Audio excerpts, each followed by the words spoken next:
bonjour, topé, bonsoir, ça dépend du milieu ou de l'endroit.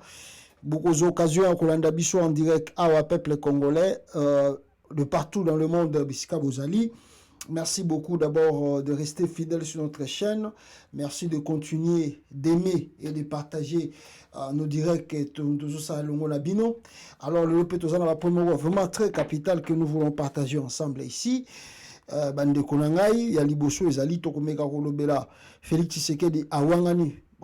Voilà, son nom, il a repris son ancien nom, Antoine Tshilombo, Alongoli Tshisekedi. Alors, on va en parler ici, Tokolobela, n'est-ce pas, peuple congolais, Kabila, qui a menacé Vital Kamerhe dans la rencontre, il y a Lubumbashi Kuna, on verra un peu cela, point capital.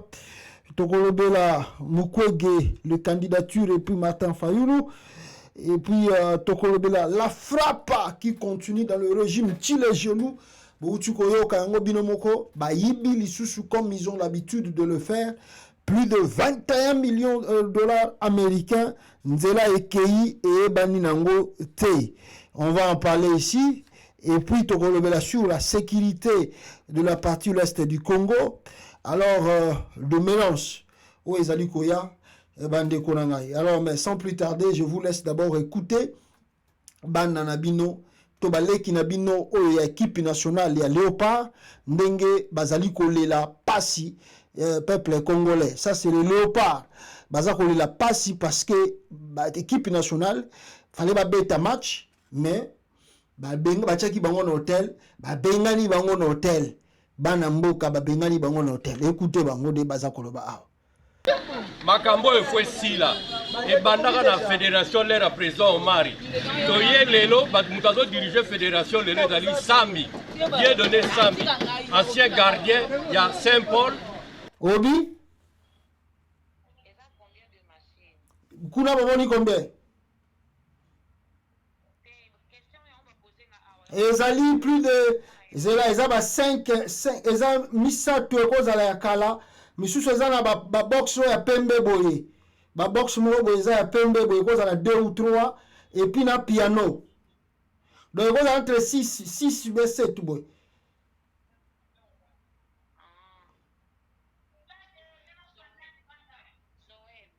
Joël Konde ya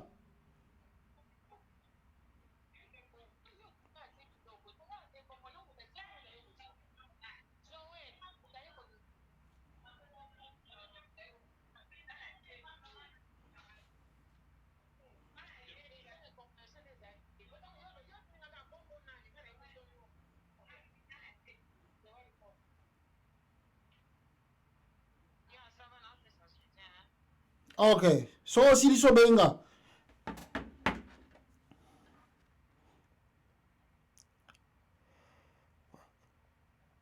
ako diriger pour la tatane na maman était pour l'honneur ya Congo bon ça va disposition pour la match à l'Obi va s'entraîner je vous parlais ici ancien gardien il y a Saint-Paul il y a Imana et puis il y a Léopard c'est pas normal que bano yo bana para biso ba obeta lobby le 25 en Afrique du Sud le va s'entraîner par quel miracle bozo luka victoire l'actuel ministre des sports Kaboul Bora Kaboul ancien journaliste bato bata pembene ba yebi c'est normal que ba jozo équipe nationale ba osala bango mkoboye ata muyibi yango ezala boyo ka pesoni siko tozo ke balobi na bango ba bima na hôtel ba kino lala wapi et puis ni bazali ba beta na Congo te ba beta na Turquie ba beta na ba pays étranger boyo bisa bango ba bima hôtel eza normal oyo bato fingisa honneur à chef de l'état chef de l'état ba conseiller na yo ba yebisa yo fungola misu batebele bato saboter mandat na yo oyo eza nko bazosala bakoyeba bango te bakoyeba yo soit badécision na makambo bo chef d'état fungola misu bato ebele balingi yo te bazosala basabotage. Voilà, peuple congolais, wana équipe nationale et un match en Afrique du Sud, il y a qualification, il y a une explication.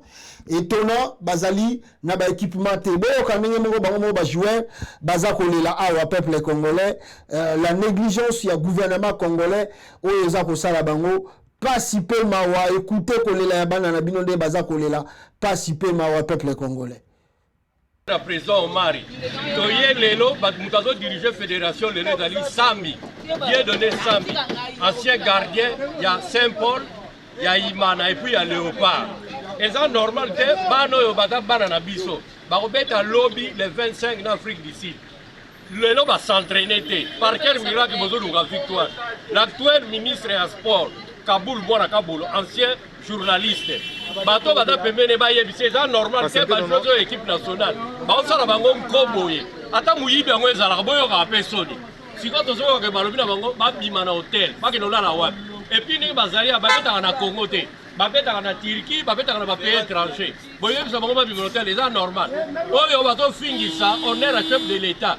Chef de l'État, ba conseiller na yo o ba yebisa yo. Fungola misu batebele bato saboter mandat na yo. Oyo ezanko bato sala. Ba koyeba bango te, ba koyeba yo. Soit ba décision na makamba bo chef de l'État fungola misu batebele ba. Je pense que le Kibino Moko na matin na bino les événements les oleka na Congo, équipe nationale ya bazako kendo beta foot match ba négliger bango, ba bimisi bango na hôtel. Alors qu'est-ce que vous allez faire parce que c'est Chile Jolou qui dirige le pays. So ba yebisi bino ke mutuana ayaki ko bomba Congo. Oh non, bino bolingi ko finga Félix trop. Mwana mobali wana ayaki ko kuta mboko ezalaki na KO. Bino même le vieux Kaboulo qui faisait le bruit ici. Namonie Kaboulo Kiti na New York. Première. Attention à Kaboulo, mwana Kaboulo tanga Kiti na New York.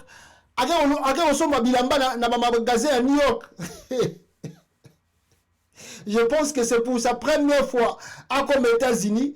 Et loko ya tiré Kaboulo na États-Unis na New York na Manhattan surtout ake kota ba magasin wana bo na mbongo wana yibi ba tout ça. Vraiment franchement Kaboulo makelele belé awa siko yango wana. Do ye Kaboulo sport atala mingi ezalanga ya mibali. Ya basi kuna ba bengani bango na hôtel. Quelle honte! Et puis ba robeta na Afrique du Sud. Ceux qui ba poli. Mais même malgré cela ce jeune nos sœurs ba décider ba robeta ka match wana. Ba beta kaka. Ceux qui ba pola kaka. Ah!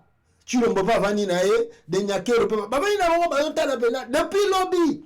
Ba bi ke ba joueur wana ba bengani bango na hôtel. Donc le gouvernement n'arrive pas à trouver une solution pour les propres enfants, filles. Le gouvernement n'arrive pas à décanter la situation, ne fût-ce que 30 000 $ ou 50 000 $, et bien ma dirigeance pour décanter la situation.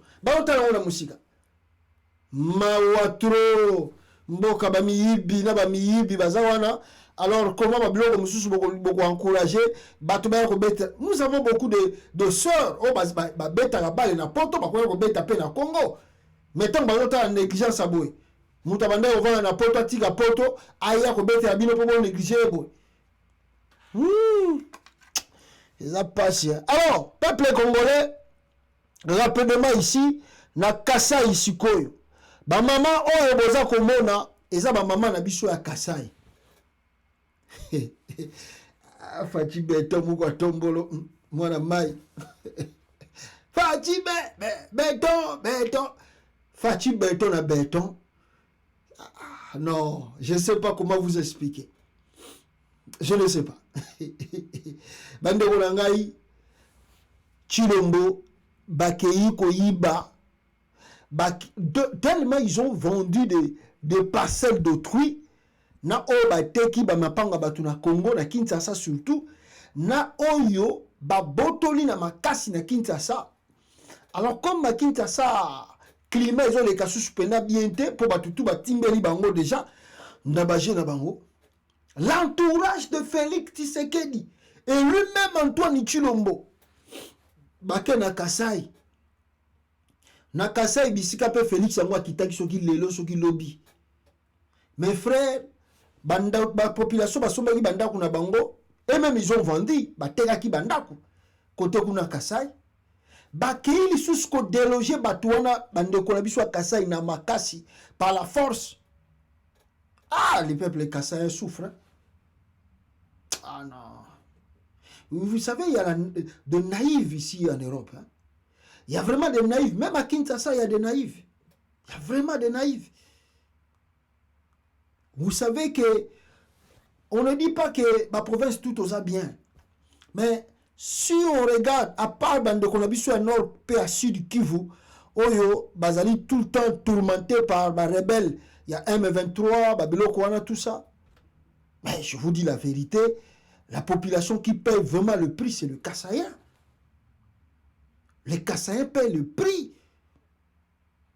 Oh, depuis Mobutu, ce que l'époque Mobutu, il y a maréchal Mobutu, Tinamo Yalelo. Vous allez voir que le Kasaï a connu beaucoup de guerres, beaucoup de problèmes. Le Kasaï a connu beaucoup de problèmes, beaucoup de guerres. Il y a eu beaucoup de morts, même au Kasaï.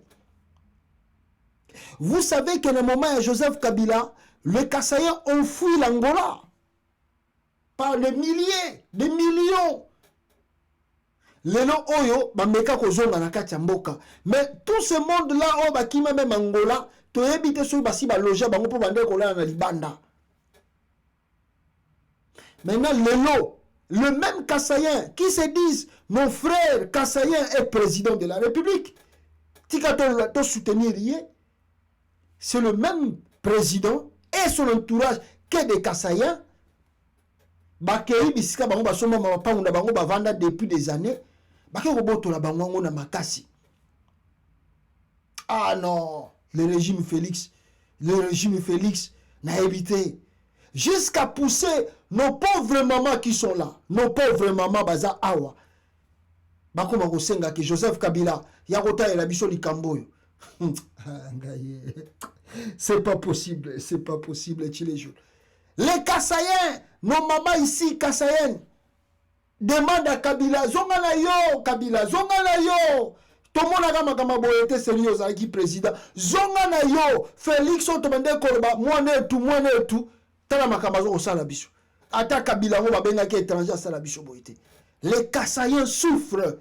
Il y a que des naïfs. Oh, ma vandi vani na pas na poto wa. Et le quoi si à Komanaye, c'est ça aussi le problème.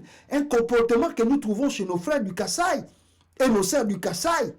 Ce qui est à Zui, Kozouanaye, hein, et nous avons Kasaï tout à Zui. Donc ce qui est à Zui, attendre qu'on aille Moussousa Tikali na Kasaï, Azakola qui sait pas image à souffrir, est allié. Bon, on a gagné bande de maman, so bazakolela, ya Kasaï awa, makamoni Félix Tshisekedi, asali bango kuna na entourage naye boyo ka mama Kasai balakeli même chilo mobabe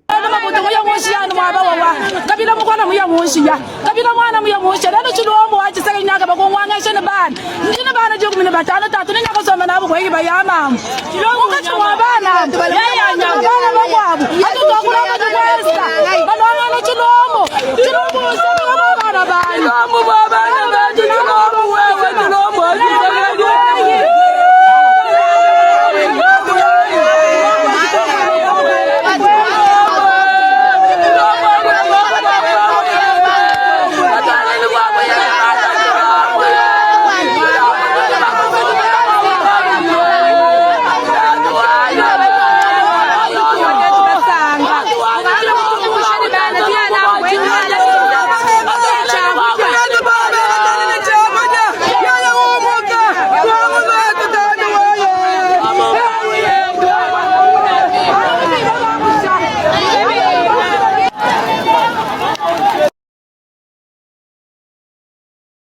image ba Kassaïen ba maman na biso baza ko tumba biloko na Kassaï kuna parce que Chilombo ateki biloko na bango.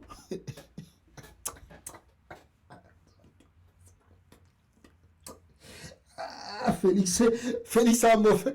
Ah, l'entourage de Félix, non. On n'a jamais connu ces gens. On n'a jamais connu les mauvais comme ça. Regardez. Population nous surtout à Kassaï, nous avons la batumbi biloko wana parce que colère et l'équipe bango trop basali mama na manifestation kuna baza ko la bama pango la bango tout bateki yango par le régime Tshilejolo. Tala Kassaï au monde baza la kela Félix mabe kuna na sortissé yango donc ce n'est pas possible. Ce n'est pas possible Félix Tshisekedi, ce n'est pas possible. Boyo kata témoignage ndamba. Ndenge ba mama baza ko lobana bino et ce qui se passe là-bas. Ton parent est tibike ngela. Comment le chama ko to? Boyo ka ba mama.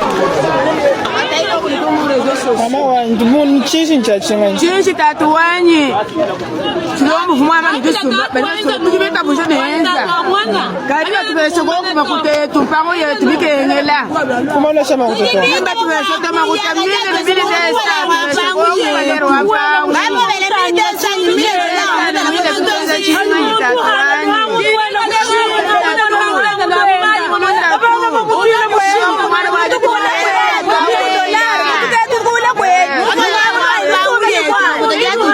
tatuanyi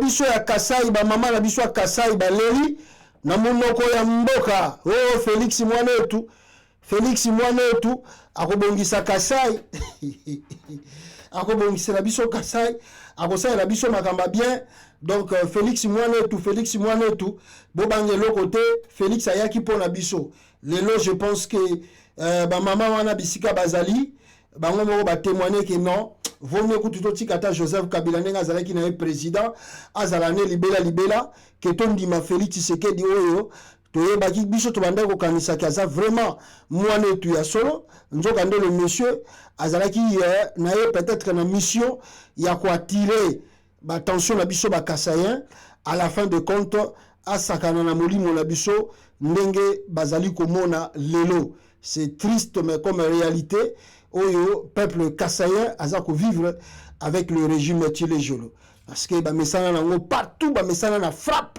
dans le monde entier bisika ba vivant alors la frappe pour eux continue même sika tout ba ko ça la frappe était et ils profitent pour faire ba frappe na bango nengwana. Alors rapidement ici peuple congolais nalingi na n'est-ce pas na la kisabino moi ba actualité pe eza koleka rapidement na katamboka awa ya liboso na kozongi la bino ezali ya kolakisa bino ça ce sont des députés c'est pas possible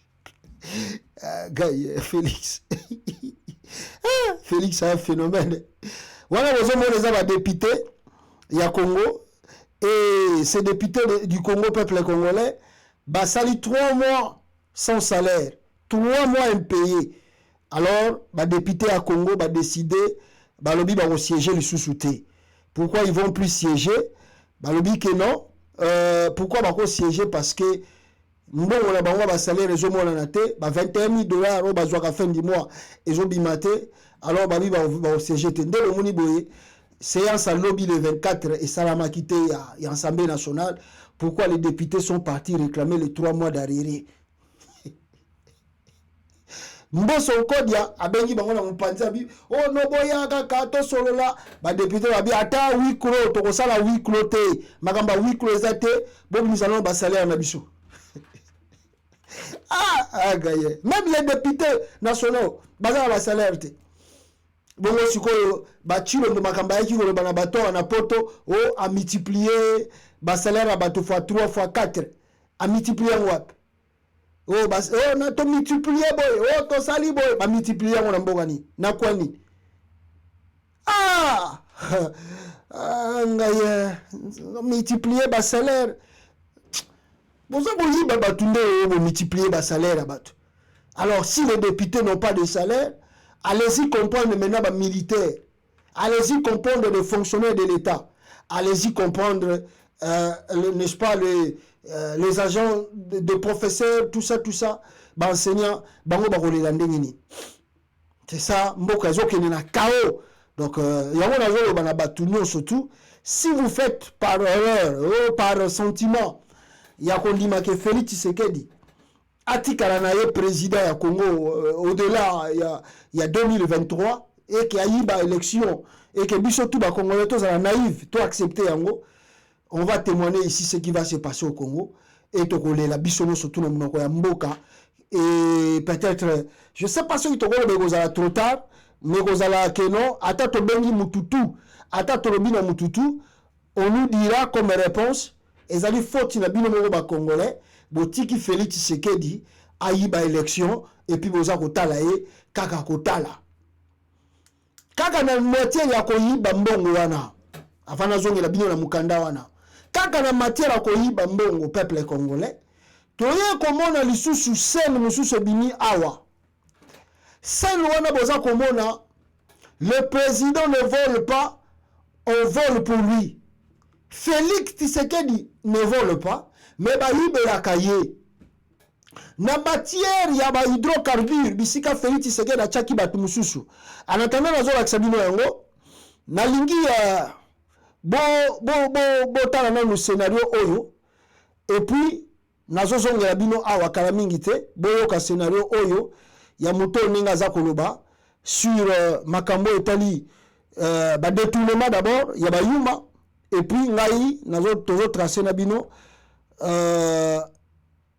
eloko moko awa pona expliquer bino de la gravité des faits et tous deux directeurs à la Banque centrale du Congo au moment des faits, et Antoine Kiala Ndombele, directeur à la Robank au moment des faits. Saisi par le magistrat instructeur en ma qualité de premier président de la Cour des comptes, compte tenu de la gravité des faits et de la nécessité que les personnes mises en cause puissent se tenir à la disposition de la Cour des comptes jusqu'à la clôture du dossier, j'ai décidé d'actionner l'article 39 de la loi organique de la Cour des comptes en prenant les mesures ci-après. 1. Le directeur général de la DG est requis d'interdire aux personnes concernées toute sortie du territoire national jusqu'à nouvel ordre. 2. Les banques commerciales, quant à elles, sont requises bloquer les comptes des personnes concernées jusqu'à nouvel ordre. L'instruction ouverte dans ces dossiers suit son cours.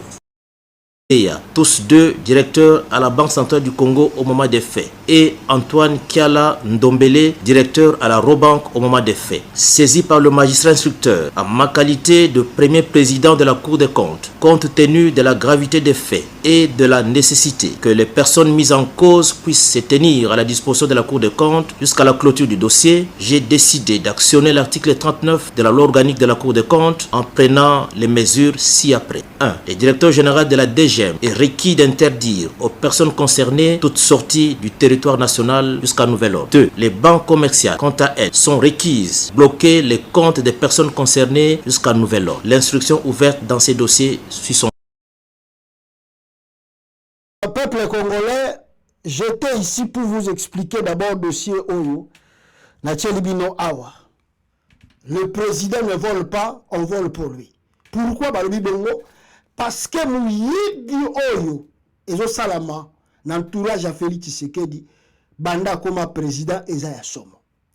Ce document que vous voyez, peuple congolais, atteste que non, Félix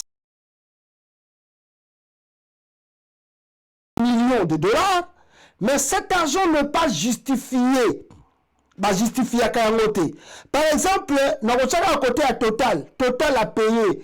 Total a payé, c'est 80 millions de dollars. 80 millions de dollars. Oyo, série, moi, si Oyo, babeni na kombo ya Akasia Oyo, azalaki ministre, ce qui y a économie, mbongo wana ebima. Et mbongo wana, euti na ba hydrocarbure, euti na biloko boye, nzela ekeli ezate. 80 millions de dollars et disparaîtra néanmoins. Et ce n'est pas encore fini. Toujours bango, lobby tovandi boye peuple congolais, on nous signale ici. Tovandi boye ba signaler biso que non, vol mususu e salami. Et vol le salami na bango atwana. Batu oyo peuple congolais, la frappocratie, le ko les ali na ba 20 na bango. Baye lisusu ko détourné 21 millions de dollars, plus de 21 millions de dollars. Traçabilité zate. Et l'on peut et monanité. Qui est l'auteur? Qui commande cet argent? C'est l'auteur Nitu Lombo lui-même. C'est lui le maître en chef de la frappocratie au Congo. Ba yibi na compte na ye. Ye moko yebi ndenge bimeli na kata RDC. Yango wana peuple congolais boza komona na ba image wana batu oyo soki bokangi bango te bako continuer koyiba et c'est pas commencé aujourd'hui depuis que Félix a mis ses pieds étant que président du Congo. Il a fait sortir un projet qui n'existe pas, qui n'a même pas de nom. Le projet de 100 jours. Où est la suite? Mbongo tout est kenda. Babimisa un demi-milliard de dollars américains na caisse à l'état na banque. Un demi-milliard ya réserve ya RDC. Babimisa ngona mastane Vital Kamerhe. Bazu yango tilo bakanga Kamerhe pour 50 et quelques millions de dollars. Banda ku préfabriqué mandat Félix Tshisekedi de Sili les maisons préfabriquées o ezana Tanzanie o ezana Angola o ezaboye tilelo ebimate balongo na wana bayela makambu ya Tile Jelu Tile Jelu tokosala boye na Kasai tokozongisa boye tokokomisa Congo boye 145 Tile Jelu kutezaki à part 145 territoires mbongo tout ebima na Tile Jelu tomoni yango te. Ils ont lancé RAM, Bayibi Mbongo et ba Congolais, plus de milliards de dollars américains.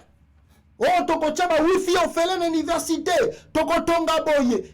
Et là, comme mon ami, ezate. Peuple congolais, et le wana, baye au programme à 145 territoires. Il change que de nom, mais il frappe la République comme vous n'avez pas l'idée.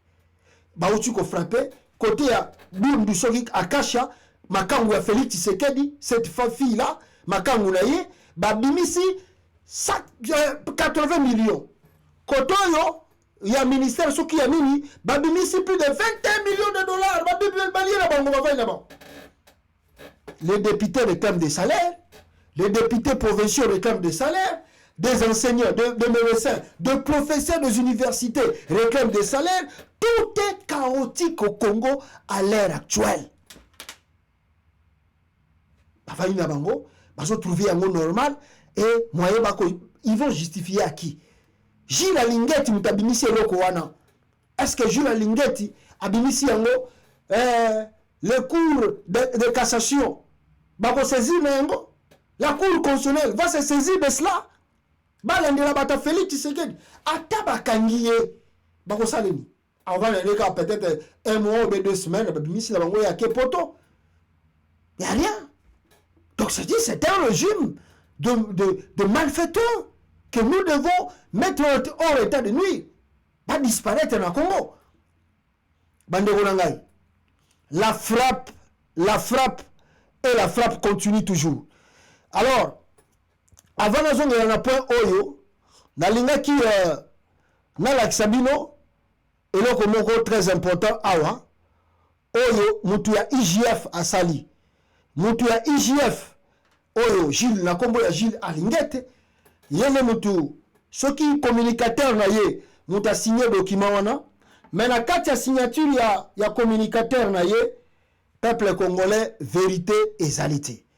Mais avant la kende na mwe musika na ko sepela boyo kananu ce qui se passe na justice ya Congo et bongo tozongela bino na ba point moko za capital awa bandeko langa peuple congolais. Suivez ce que Félix Tshisekedi aza kosala na domaine ya justice ya RDC. Suivez cela.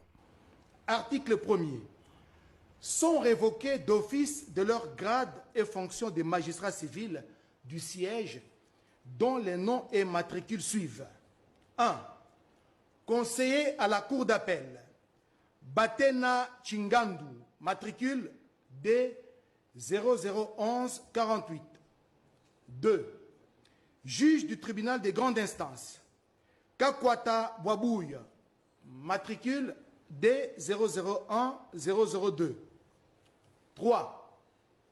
Juge du tribunal de paix Mananasi Idouma, matricule E002026. 2. Kambere Magano Faustin, matricule F002696. Article 2. Sont abrogées toutes les dispositions antérieures. Article 1er. Sont révoqués d'office de leur grade et fonction des magistrats civils du siège dont les noms et matricules suivent. 1. Conseiller à la cour d'appel, Batena Chingandu, matricule D001148. 2. Juge du tribunal des grandes instances, Kakwata Bwabouya, matricule D001002. 3. Juge du tribunal de paix, Mananasi Idouma, matricule E002026. 2. Kambere Magano Faustin, matricule F002696. Article 2. Sont abrogées toutes les dispositions antérieures. Article 1er. Sont révoqués d'office de leur grade. Aouti qu'on révoqué, magistrat, juge, tout ça. L'aventure, c'est l'aventure grave qui se fait au Congo. L'aventure grave, peuple congolais, je vous dis, il y a Kosakanate, il y a aventure, l'aventure, peuple congolais, il y a Kosakanate, Ezakoleka, Nambo Kawana, Soki, Tolamokite, peuple congolais Noki, Toko regretter un jour Bishono Sotumboka parce que Oezo Salama Lelo, c'est vraiment regrettable. Ce magistrat qu'on vient de révoquer, pourquoi révoquer Bango selon Félix Tshisekedi, Baza Bato, Baza Koyiba trop. Mais les gens là, ceux qui vont côté Mozindo, Baza Koyiba parce qu'ils veulent voler. C'est parce qu'on leur pousse de voler. Parce qu'on leur pousse de faire ce qu'ils peuvent faire par les gens de Tshisekedi eux-mêmes. Notamment Christian Tshisekedi. Notamment la famille Tshisekedi. Bazo tinda ba magistrat de prendre les arrêts où ils allaient en dehors ya loi, ya mibeko. Bande konangai. Et là qu'on dit nazo ba bongo, bongo comprendre awa parce que ba arrêt o tout ba uti ko sala lelo. Ezali ba arrêt et compagnie, n'est-ce pas? Oyo et bimela kibiso ya Albert Yuma. Albert Yuma, boyebi ki il est avant da mingi na Joseph Kabila, azala mutu ya Joseph Kabila. Albert Yuma a dirigé Jekamine. Albert Yuma azala ki mutoyo, azala ki okona cerveau moteur ya kosa ya Kabila ba faire. Surtout makambo etali ba minéraux ya Katanga. Et Félix a décidé, magistrat, le corps a protéger toujours côté wana, il faut les révoquer, il faut que l'on la bango. C'est comme ça que balongo li bango. Et ils allaient lier le dossier à Albert Yuma. Mais pourquoi le dossier Albert Yuma n'est pas une vidéo? Ou bien bino bokoti na sima, je me reboyo kalisusu, ndenge nini bato wana baza koloba sur cette affaire, il y a Albert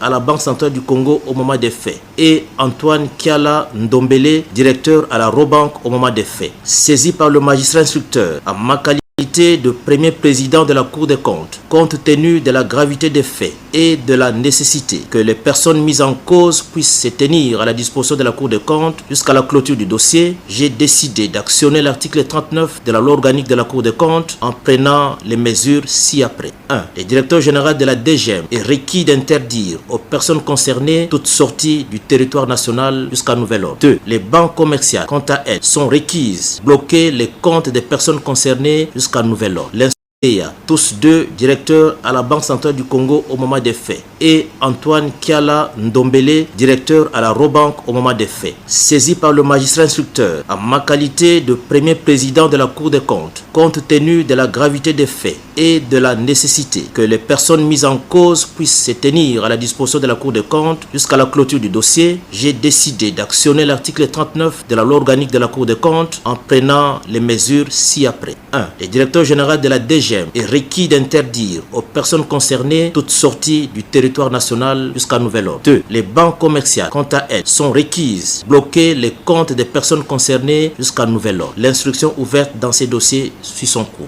Voilà, peuple congolais, dossier Oyo et Zali dossier Moro Flou, c'est un dossier qui regarde plus Joseph Kabila.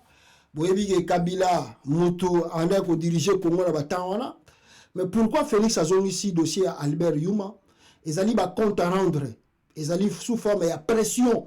Oyo Félix a Kabila parce que alingi ke Kabila atikelaye n'est-ce pas deuxième mandat. Alors Nokoluka Kabila atikelaye deuxième mandat que Kabila za boya.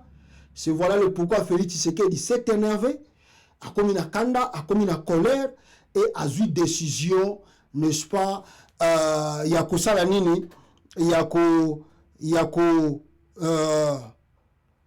sala nini, yako linga kokanga Albert Yuma na Deogracia.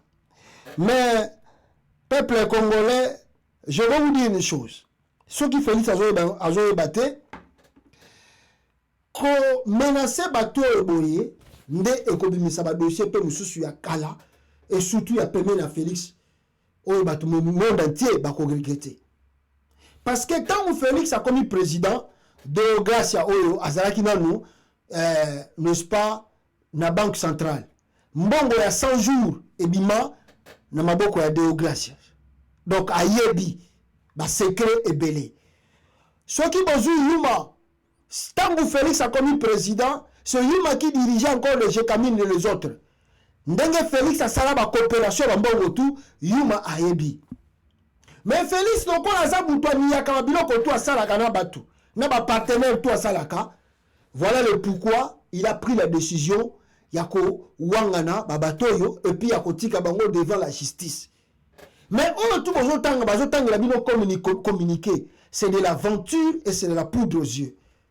Véritable problème, ce n'est pas parce que Yuma n'a pas volé. Ce n'est pas parce que Yuma a détruit la GECAMIN. Ce n'est pas parce que Deogracia a détruit la banque centrale ou il a volé l'argent de la banque centrale. Parce que Deogracia, la banque centrale, avant 1 million bima, il faut président Azalo Courant. Avant 2 millions bima, il faut président Azalo Courant.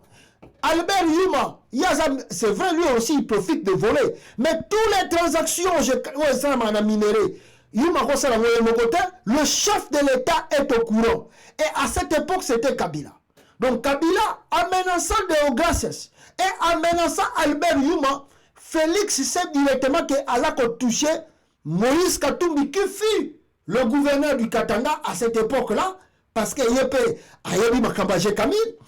En menaçant Albert Yuma, Félix Tshisekedi sait aussi très bien qu'il touche directement ou indirectement Joseph Kabila dans cette affaire. Tant qu'on interdit Bangoba Bimana Congo, vous pouvez plus sortir jusqu'au nouvel ordre. Peut-être que recours la justice, on ne sait pas. Mais décision Oyo, et une décision parce que va découvrir vérité. Et une décision politique, politisée par Félix Tshisekedi qui menace l'entourage de Kabila. Ce qui bozali langaïté, nako kanga kangabino. Et la façon de les arrêter, c'est monter des dossiers, même si cela est vrai, mais monter, fabriquer, ajouter des pièces pour que Kabila puisse y céder que Félix a ça le deuxième mandat. Voilà le pourquoi Tshilombo menace Albert Yuma. Voilà le pourquoi Tshilombo veut toucher aussi à Moïse Katumbi, qui ne veut pas céder na mandat na ye oyo Félix azali koluka. Bazali kokemenango ya kobatama bakema kama nationalité balongoma kama nationalité. Ici ma vidéo awa et simbité to la kisi comment lui-même Félix Tshisekedi a détruit Sensense et l'ombo wana bake on doit toucher Yuma parce que Yuma contrôlait la GECAMIN. Alors la GECAMIN est liée aussi avec Moïse Katumbi. Là on peut découvrir le dossier de Katumbi bien. C'est ça, le manœuvre de Tshilombo dans la présidence. Mais, peuple congolais, ce qui est à Kokanga Bato, il a ce droit-là, il y a Kokanga Bango, ce qui est Seigneur la Kanga Bango. Mais nous voulons dire une chose à Félix Tshisekedi. Parce que il faut se rappeler que ce qui a mené makambu ya Congo na ndenge moko oyo ya brutalité, c'est lui qui va payer le prix. Parce que Moïse Katumbi, qui voit déjà les dangers à Likoya, dès son retour de la Tanzanie, a lancé des flèches contre Félix Tshisekedi. Nazo Kozela, balongolanga candidature na Seni. On va voir la suite. Sans mélange, hein? Juste un message. Balongola candidature na Seni, on va voir. Et Moïse Katumbi aussi, à la Kisibango, contrairement à tout ce que vous croyez, jusqu'aujourd'hui, je suis encore à Lubumbashi et je contrôle encore Lubumbashi. Prévenez, bottez la retour de Moïse Katumbi à Lubumbashi et le message qu'il a donné à la population.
Plutôt Moïse Katumbi qui parle aussi sur makambo aza koyoka Eliza Kolinga et Yanaseni. Boyoka Katumbi ndenge aza koloba awa.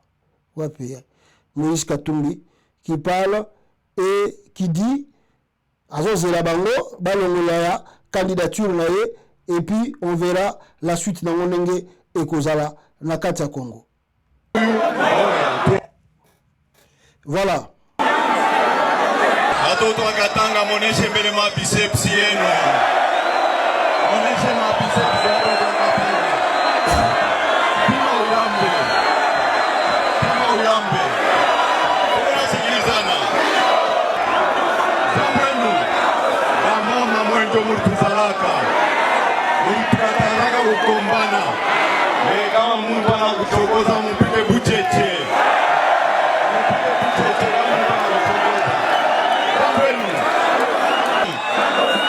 Nilisema kama kuna demokrasia kuna nation. Haina vile.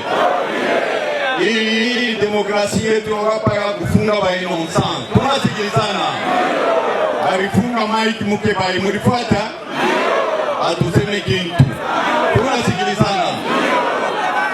Banafunga Escadela. Tulisema kintu. Banakimbisha Sabu. Tulisema kintu. Baliwa Sheriben. Tulisema kintu. Bayuwe bintu yote kuna mwisho. Tunasikilizana. Tunasikilizana. Nini? Tunalomba nini? Kama ni bijansi mikono mbili yulu watoto wa mama. Jambo enu. Jambo enu. Hatutafute mambo na muntu. Hatutafute muntu aramplase ba electeur. Tunasikilizana. Pale tunaenda kuma election ula na wina nafanya nini? Na wina. Tunasikilizana. Tunasikilizana. Alors, ya mwisho mina ruruni hapo. Mina sema il faut être très vigilant. Tunasikilizana. Provocation hapana. Shie problème yetu tunatafuta ma election. Tunasikilizana. Ipite mzuri. Kama upende kupitisha ma election mzuri ni mambo ya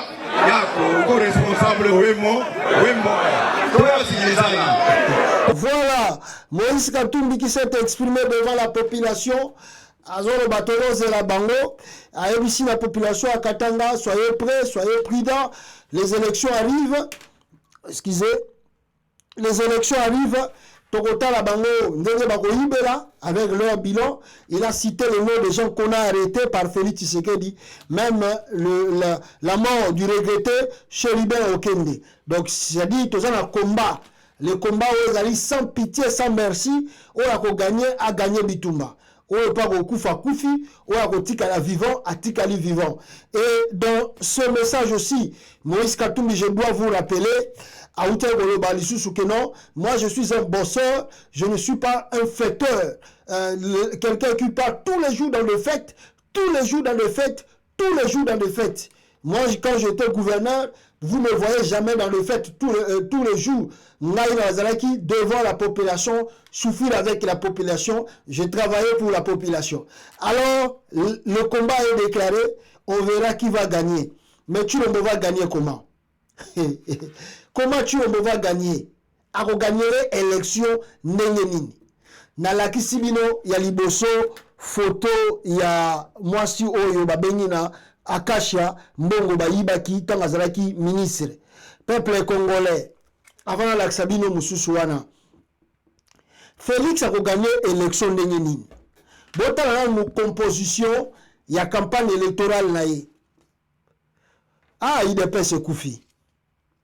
Obi soko zali ancien ya IDPS. Soko au talib le Félix azo sala, il faut le là. Il faut vraiment aller là. Félix qui a détruit ce parti.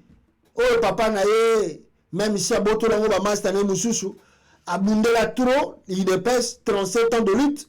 Félix a robomanga à partir au boy.